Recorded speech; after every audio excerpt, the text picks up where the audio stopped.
Hey everyone, it's Miss J. Sorry, I was just checking to make sure that was recording. I'm going to read chapter 24 to you right now. It's kind of a short chapter, so I'm just going to leave it as a short chapter and then I'll do 25 separately, okay? So make sure it's doing something kind of weird there.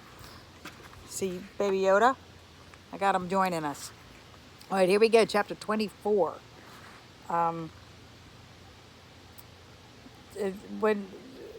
Let me back up a minute. So when she was in the glade, this is where we just finished on 23, and then she could hear something saying, "Put me on, put me on." She didn't know what it was. So let's find out. Serafina looked around her. "Put me on." She felt the words in their ancient, raspy voice more than she heard them. And she knew exactly where they were coming from. She looked at the black cloak lying there on the ground beside Thorn's body. The cloak lay crumpled in the snow by itself, torn from him by the force of the attack. Imagine knowing all things.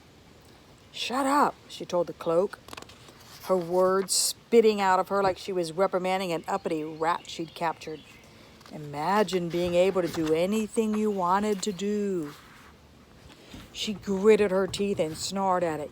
"You're dead. Now hush up." "There's nothing to fear." Serafina felt the trembling agitation of pure fear growing deep within her. Every muscle in her body was telling her to flee, but she was too angry to go. She clenched her teeth. She wanted to fight. She wanted to win.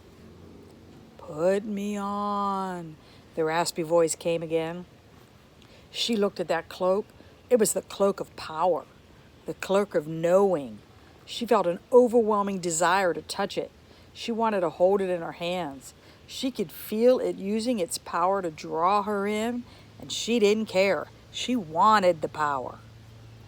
Imagine understanding and controlling everything around you. She took a step toward the cloak. "Put me on." She reached down and picked up the black cloak.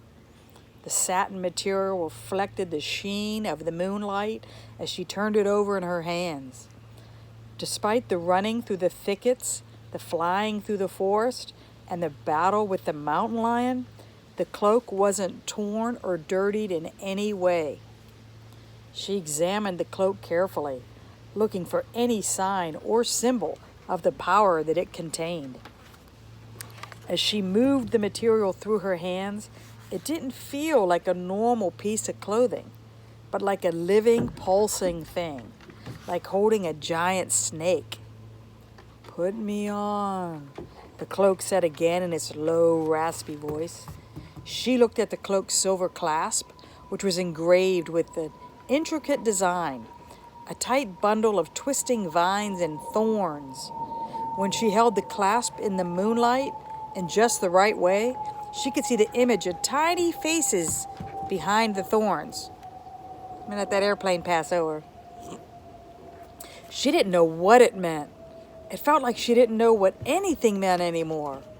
A black and terrible loneliness welled up inside her, an anguish stronger than anything she'd ever felt before. But what did the cloak do?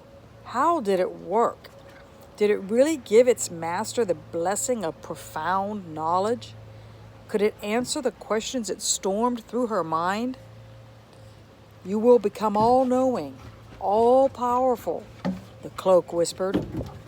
Her head spun in confusion. Cloudiness closed in on her mind.